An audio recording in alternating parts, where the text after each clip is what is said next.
오늘 우리가 함께 파헤쳐 볼 주제는 바로 대신증권의 9월 글로벌 시장 전망입니다. 과연 9월은 시장의 마지막 변동성 구간이 될까요? 아니면 우리에게 새로운 기회의 문을 열어줄까요? 이 보고서가 딱 한 문장으로 시작하는데요. 바로 쉬어가야 더 멀리 간다는 투자 격언입니다. 이게 앞으로 우리가 한 달을 이해하는데 아주 중요한 핵심 테마가 될 겁니다. 자, 그럼 진짜 궁금한 건 이거죠. 9월, 이거 대체 두려워해야 하는 달일까요? 아니면 오히려 기회로 봐야 할까요? 이번 시간을 통해 바로 이 질문에 대한 답을 한번 찾아보겠습니다.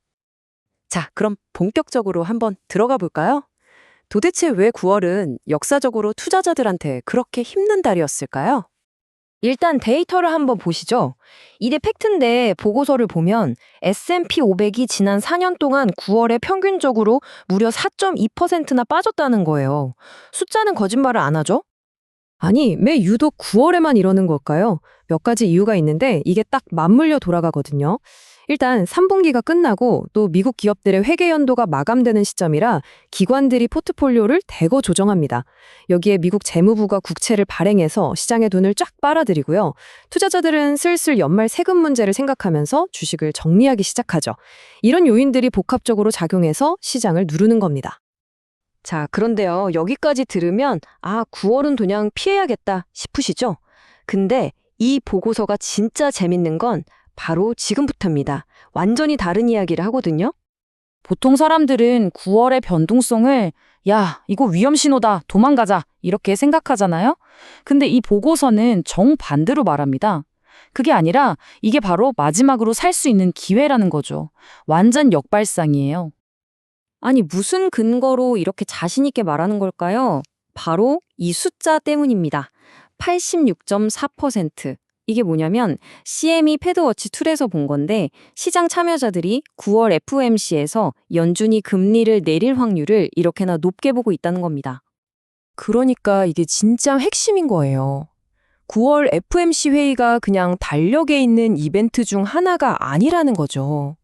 이걸 기점으로 전 세계의 돈이 다시 풀리는 새로운 유동성 사이클이 시작될 거라는 신호탄으로 보고 있다는 겁니다.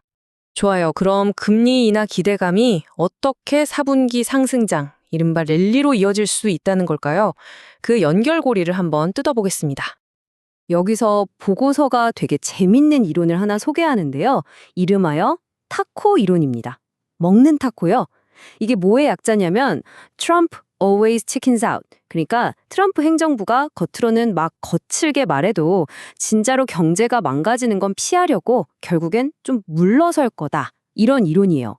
이게 시장의 불확실성을 크게 줄여줄 거라는 거죠.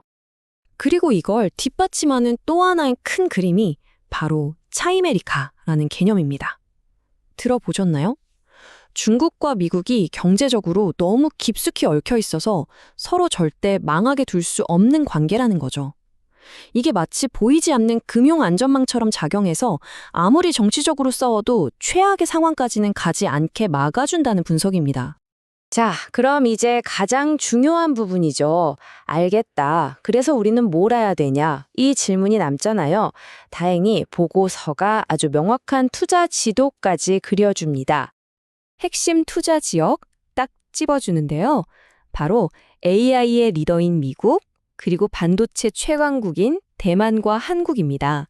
지금 이 기술 혁명을 이끌고 있는 바로 그 주역들이죠.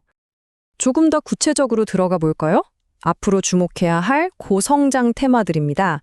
먼저 범용 인공지능, AGI죠.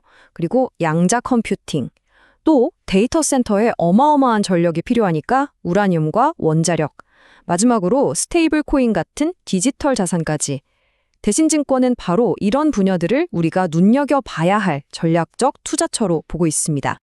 자, 그럼 이 변화무쌍한 9월을 잘 헤쳐나가려면 우리 달력에 뭘 표시해두어야 할까요? 보고서가 모든 투자자들이 꼭 체크해야 할 중요한 날짜들을 딱 짚어줬습니다. 이 흐름을 잘 보세요. 9월 5일에 나오는 미국 고용 보고서. 이걸 보면 연준이 금리를 얼마나 내릴지 감을 잡을 수 있을 거고요.